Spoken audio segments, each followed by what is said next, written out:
Hello dear students, environmental management part 3 च्या आजच्या आपल्या भागामध्ये आपण अगेन काही महत्त्वाचे प्रश्न, त्याचे आयडियल आन्सर्स आणि काही महत्त्वाच्या कन्सेप्ट्स देखील ह्या चॅप्टर मधल्या बघणार आहोत. अगेन हाही part exam point of view महत्त्वाचा आहे. सो वन बाय वन आपण आजच्या कन्सेप्ट्सना सुरुवात करूयात. आजची आपली जी पहिली कन्सेप्ट आहे ती आहे पेज नंबर 37 वरचा लेट्स थिंक हा जो पार्ट आहे. तुम्हाला जे पॅसेज वरती बेस्ड क्वेश्चन्स येतात ना, तर त्याच्यामध्ये हा प्रश्न विचारला जातो. 3 मार्कांसाठी वगैरे असतो याच्यावरती आधारित प्रश्न तुम्हाला. तर हा एक प्रकारे पॅसेज दिलाय. काय दिलाय की पॅडी म्हणजे भात शेती ज्याला म्हणतो आपण, it is cultivated on a large scale in various states of south India. तर these field are frequently attacked by grasshoppers. Paddy field आहे. लगेच तुमच्या डोक्यामध्ये हे अशा प्रकारचे जे पॅरेग्राफ बेस्ड क्वेश्चन्स आपण सॉल्व्ह करत असतो, तुमच्या डोक्यामध्ये आपोआप ती फूड चेन तयार झाली पाहिजे. पॅडी चेन प्रोड्युसर झाला, त्याच्यावरती फीड होणारे ग्रास हॉपर प्रायमरी कंझ्युमर झाले. Frogs are also present in large number in the mud of paddy field. Obviously ते फ्रॉग्स हे ग्रास हॉपरना खाणारे आहेत. सो फ्रॉग ही आपली सेकंड काय म्हणत आपण सेकंडरी जे कंझ्युमर्स आहेत ते झाले.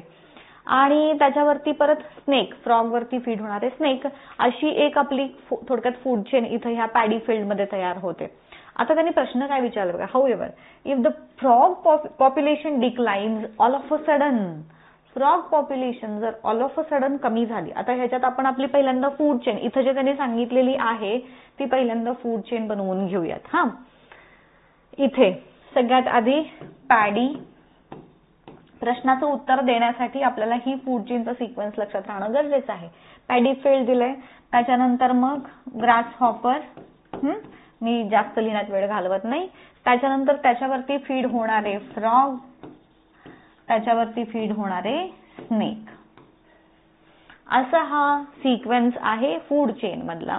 हे आहेत आपले producer, primary consumer, secondary consumer, tertiary consumer. आता ह्यांनी काय विचारलंय, पॉप्युलेशन ऑफ फ्रॉग जी अचानक डिक्लाइन झाली, ह्यांची पॉप्युलेशन कमी झाली तर मग काय इफेक्ट होईल असा प्रश्न आहे. अर्थातच बघा, ह्या फ्रॉग्सना खाणारे हे स्नेक आहेत. सो फ्रॉगचा नंबर कमी झाला म्हणजे स्नेक्सना जे फूड अवेलेबल आहे ते फूड कमी झालं, म्हणून काही दिवसांनंतर स्नेक्सची पॉप्युलेशन पण कमी होणार. आता हे फ्रॉग ज्यांना खाणार आहेत ते आहेत grass hoppers. So grass hopper, आता फ्रॉग ग्रास हॉपरना खाणाऱ्या फ्रॉगची संख्या कमी झालेली आहे. सो अर्थातच त्यामुळे काय होणार, ग्रास हॉपरचा नंबर वाढणार, त्यांची संख्या वाढणार, नंबर विल बी इन्क्रीज्ड. म्हणजे हे कोरिलेशन तुमच्या डोक्यामध्ये येण्यासाठी ही फूड चेन दिली आहे मी तुम्हाला दाखवून, मग त्याच्यावरती मी हे एक्सप्लेन करत आहे. आणि आता बघा, ग्रास हॉपरचा नंबर वाढलाय. ग्रास हॉपर ह्या पॅडी फील्ड वरती फीड करतात. सो ह्यांचा नंबर वाढल्यामुळे पॅडीचं जे आहे पीक त्याचं नुकसान होणार आहे. म्हणजे ऑल ऑफ अ सडन ह्याचा नंबर कमी झाला की ह्याचा नंबर वाढणार, ह्यांचा कमी होणार आणि हे खूप सारं नुकसान करतील पॅडी क्रॉपचं, म्हणून हे पॅडी क्रॉपचा जो नंबर आहे तो देखील कमी होणार, प्रोड्युसर्स जे आहेत ते. उलट सुलट काही विचारतील, समजा ग्रास हॉपरचा नंबर कमी झाला असं जर तुम्हाला विचारलं तर आपल्याला काय सांगता येईल बघा. ग्रास हॉपरचा नंबर कमी झाला तर फ्रॉगचाही नंबर कमी होणार, पॅडी फील्ड छानपैकी डेव्हलप होणार. फ्रॉगचा नंबर कमी झालाय म्हणून मग स्नेकचा पण नंबर कमी होणार, बरोबर. सो आणि मग पॅडी फील्ड आपलं हे व्यवस्थित त्याची ग्रोथ दिसून येईल. आता ह्याच्यावरती ऍक्च्युली प्रश्न काय आहेत बघूयात. चला, पहिला प्रश्न ह्याच्यावरती जो विचारलेला आहे तो what will be the effect on paddy crop, भाताच्या शेतीवरती फ्रॉगचा पॉप्युलेशन कमी झाल्यामुळे काय इफेक्ट होणार. तर जसं आता आपण बघितलेलं होतं, production of paddy crop will decrease. Paddy क्रॉपना खाणारे ग्रास हॉपर्स जे आहेत त्यांचा नंबर वाढणार आणि म्हणून पॅडी क्रॉपचा नंबर विल डिक्रीज. त्यानंतर नेक्स्ट प्रश्न आहे, number of which consumer will decline and which will increase. कोणाचा नंबर डिक्लाइन झालेला होता, फ्रॉगचा नंबर डिक्लाइन झाल्यामुळे स्नेकचा नंबर पण डिक्लाइन झालेला होता आणि ग्रास हॉपरचा नंबर वाढलेला होता.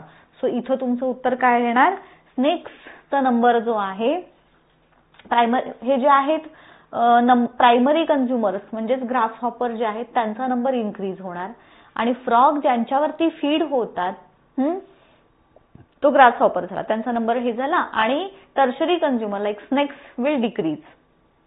सो आताची जशी फूड चेन होती, आता उत्तरं सोपी होती, पण लिहिण्याची भाषा बघितलीत कशी आहे. तुम्ही एक्झाम मध्ये अशाच पद्धतीनं primary consumer, secondary consumer, tertiary consumer असं लिहून लिहिणार. म्हणजे फूड चेन तर आपण दाखवलेलीच होती नो डाऊट, पण नुसतं त्या अॅनिमल्सची नावं लिहिण्याच्या ऐवजी फूड चेन मधली त्यांची पोझिशन काय आहे हे तुम्ही मेन्शन केलं की तुमचं वजन, जे आन्सरचं वजन आहे ते तुमचं वजन नाही, ते थोडंसं उठावदार होईल. राईट. त्यानंतर नेक्स्ट आहे what will be the overall effect on the ecosystem. आता काय झालंय, फ्रॉगचा नंबर कमी झालाय, ग्रास हॉपरचा नंबर वाढलाय, पॅडी क्रॉपचं प्रोडक्शन कमी झालंय, स्नेकचा नंबर कमी झालाय. सो एक प्रकारचा इम्बॅलन्स झाला ना. सगळ्या ज्या लेवल्सना लिव्हिंग ऑर्गॅनिझम जे आहेत त्यांचा नंबर जर बॅलन्स्ड स्टेटमध्ये असेल तर ती फूड चेन एक बॅलन्समध्ये राहणार. आता इथं इम्बॅलन्स झालाय. सो ओव्हरऑल ती जी इकोसिस्टम आहे किंवा ओव्हरऑल जी फूड चेन आहे त्याच्यावरती त्याचा ऍडव्हर्स इफेक्ट होईल. There will be imbalance in the ecosystem. Increasing number of grasshopper will destroy paddy crop. स्नेकचा नंबर जो आहे तो पण कमी होईल due to lack of food. Eventually this will disturb the entire food chain आणि मग it will have imbalance in the ecosystem. It will create imbalance in the ecosystem. या पद्धतीने तुम्ही आन्सर्स जे माहीत आहेत साध्या शब्दात नाही, सायंटिफिक लँग्वेजमध्ये सांगायचंय. राईट. त्यानंतर येतो कॅन यू टेलचा नेक्स्ट प्रश्न, व्हॉट इज एन्व्हायरमेंट. जसं मी पहिल्याच लेक्चरमध्ये तुम्हाला एक्सप्लेन केलेलं होतं, एन्व्हायरमेंट म्हणजे आपल्या आजूबाजूला जे लिव्हिंग आणि नॉन लिव्हिंग म्हणजेच बायोटिक आणि अबायोटिक कंपोनंट्स जे काही प्रेझेंट आहेत त्या सगळ्याचं मिळून जे बनतं त्या स्ट्रक्चरला आपण एन्व्हायरमेंट म्हटलं. The physical, chemical and biological factors which influence an organism, it is called as an environment. So what is included in environment, biotic, abiotic factors हे ऑलरेडी आपण डिस्कस केलेलं होतं. सो ह्याच्यावरती आपण जास्त वेळ नको घालूयात, फक्त प्रश्न होता म्हणून इथे इन्क्लूड केलेला आहे. What is the relationship between environment and ecosystem. आता जसं तुम्हाला मी इकोसिस्टम पण शिकवलंय, मी तुम्हाला एन्व्हायरमेंट पण शिकवलंय. एन्व्हायरमेंट म्हणजे आजूबाजूच्या लिव्हिंग नॉन लिव्हिंग थिंग्सना आपण एन्व्हायरमेंट म्हटलं, परंतु त्या लिव्हिंग नॉन लिव्हिंग थिंग्स मध्ये जेव्हा सर्टन इंटरॅक्शन्स होतात, वस्तूंची देवाणघेवाण होते, त्या इंटरॅक्शन मधून जे स्ट्रक्चर डेव्हलप होतं त्याला इकोसिस्टम म्हणतात. सो एन्व्हायरमेंट म्हणजे नुसते वेगवेगळे लिव्हिंग नॉन लिव्हिंग थिंग्स असणं हे एन्व्हायरमेंट झालं, परंतु when they interact with each other the structure which is form is called as an ecosystem. ही मी पहिल्यांदा एन्व्हायरमेंटची डेफिनिशन दिली, इकोसिस्टमची डेफिनिशन दिली. Environment is the condition in the surrounding आणि मग त्याच्यामध्ये biotic, abiotic, natural, artificial factors असे बरेचसे येतात. मॅनमेड एन्व्हायरमेंट फॅक्टर पण असतात, त्यानंतर ज्याला आपण आर्टिफिशियल फॅक्टर्स म्हणतो. नॅचरल फॅक्टर्स अगेन वेगळे असतात.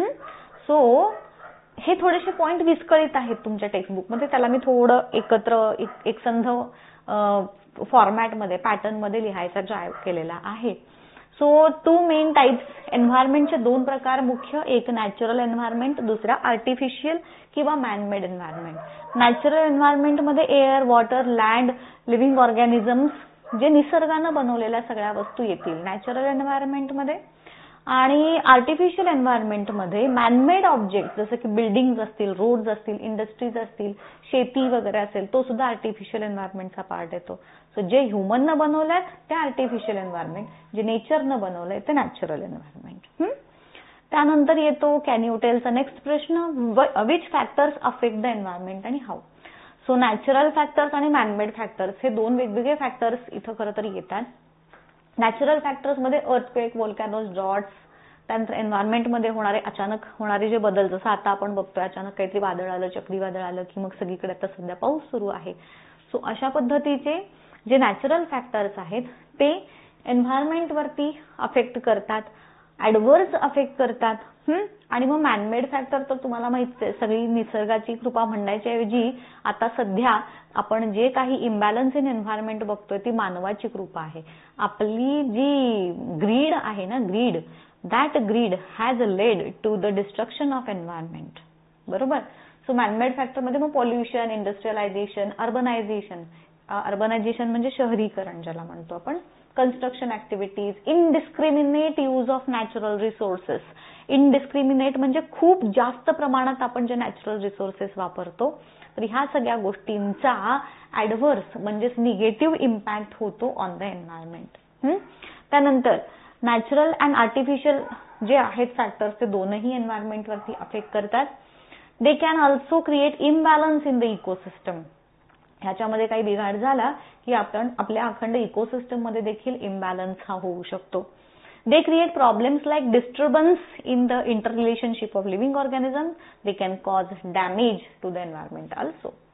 सो हे नॅचरल आणि आर्टिफिशियल फॅक्टर्सचे एन्व्हायरमेंटवरती होणारे इफेक्ट काय आहेत? What are natural factors, what are artificial factors, किंवा नॅचरल एन्व्हायरमेंट म्हणजे काय, मॅनमेड एन्व्हायरमेंट म्हणजे काय, असे दोनही प्रकारचे प्रश्न आपण ह्याच्यामध्ये डिस्कस केले.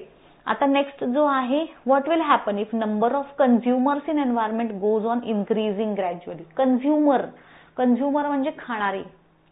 सो खाणाऱ्यांचा नंबर वाढत गेला की जो प्रोड्युसर्स आहेत त्यांचा नंबर हा कमी कमी होत जाणार. बरोबर. सो बघा आता हे तुम्ही सांगणार कसं? It would decline the number of prey on which they feed. प्रे आणि प्रेडेटर हे दोन कॉन्स्टिट्युएंट असतात कोणत्याही फूड चेनचा. प्रे म्हणजे ज्याला मी खाणार तो माझा प्रे झाला आणि जो मला खाणार तो माझा प्रिडेटर झाला. बरोबर. आता फॉर एक्झाम्पल आपल्या आताची जी फूड चेन आपण डिस्कस केलेली होती, इन दॅट फूड चेन कोण कोण होता रे? आपला ग्रास हॉपर होता, त्यानंतर फ्रॉग होता आणि स्नेक होता. बरोबर. सो फ्रॉगचा स्नेक हा प्रिडेटर झाला आणि फ्रॉगचा ग्रास हॉपर हा प्रे झाला. बरोबर. व्हेअरएज ग्रास हॉपरचा फ्रॉग हा प्रिडेटर झाला. जो खातो तो प्रिडेटर, ज्याला खातो तो प्रे. आलं लक्षात? सो इथे बघा प्रे जो आहे त्यांचा नंबर जो आहे तो डिक्लाइन झाल्यामुळं कन्झ्युमरचा नंबर पण डिक्लाइन होईल and due to lack of prey the number of consumer will also decline. तर खायला फूडच उरलं नाही. खायला जसं आपण आता स्नेकच्या बाबतीत बघितलं, फ्रॉगच उरले नाहीत मग स्नेकचा नंबर आपोआप कमी आला. सो तसंच लॅक ऑफ प्रे आहे, माझं खाद्यच उरलं नाही, सो आपोआपच त्या कन्झ्युमरचा नंबर देखील डिक्लाइन होणार असं तुमचा आन्सर असेल इथे. त्यानंतर what will be the effect of industry established on river bank on the river ecosystem. River ecosystem आहे ऑब्व्हियसली इंडस्ट्री जेव्हा त्या रिव्हर बँक वरती नदीच्या काठी जेव्हा एखादी इंडस्ट्री इस्टॅब्लिश होते तेव्हा त्याचं जे पोल्युटंट्स असतात ते त्या रिव्हर वॉटरमध्ये रिलीज केले जातात, due to which river pollution होतं. ॲटमॉस्फेरिक पोल्युशन पण होईल, ते जे गॅसेस रिलीज होतील त्याच्यामुळे. सो ओव्हरऑल पोल्युशन होणार हे आपल्याला इथं सांगायचंय. पण कसं सांगायचंय? ह्या पद्धतीनं. If an industry is established, the wastewater from industry is discharged into the river water, which will cause this water pollution. त्यानंतर the water will not be fit for use आणि मग त्याचा aquatic food chain वरती effect होईल. Again there will be imbalance in the ecosystem.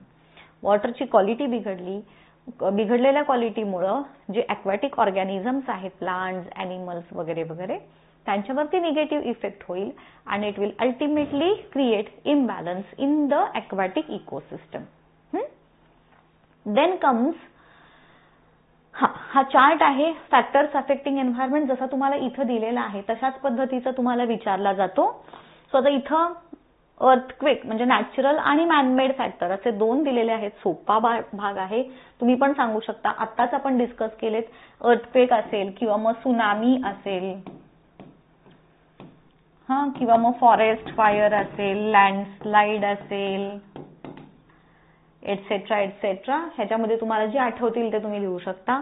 आणि man-made factor मध्ये आता जे आपण बघितलं तसं डिफॉरेस्टेशन असेल, कन्स्ट्रक्शन ऍक्टिव्हिटीज असतील, त्यानंतर डेव्हलपमेंटल प्रोजेक्ट्स असतील, मायनिंग असेल, हे सगळे जे मॅनमेड फॅक्टर्स तुम्ही ह्याच्यामध्ये लिहिणार. परीक्षेला 2 मार्कांसाठी हा चार्ट अशा पद्धतीचा तुम्हाला विचारला जातो. आता ह्याच्यामध्ये बघा, ह्याचा अजून काही त्याच्यामध्ये फॅक्टर्स तुम्ही अशा पद्धतीने इन्क्लूड करू शकता. Fishing, hunting, poaching, fire, vehicles, industries वगैरे वगैरे.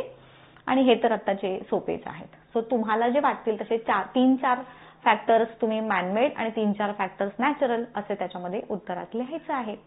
ठीक आहे. सो हा झाला आपला आजचा पार्ट. ठीक आहे. इथेच थांबूयात आपण आजच्या व्हिडिओमध्ये. कसा वाटला मला नक्की कळवा कमेंट करून. अभ्यास तुमचा चालू असेलच व्यवस्थित. टाइम टू टाइम आपलं जे शेड्यूल आहे त्या पद्धतीने आपण वर्क करतच आहोत. ठीक आहे. इथेच थांबू. भेटूयात नेक्स्ट व्हिडिओमध्ये. Till then goodbye. Thank you.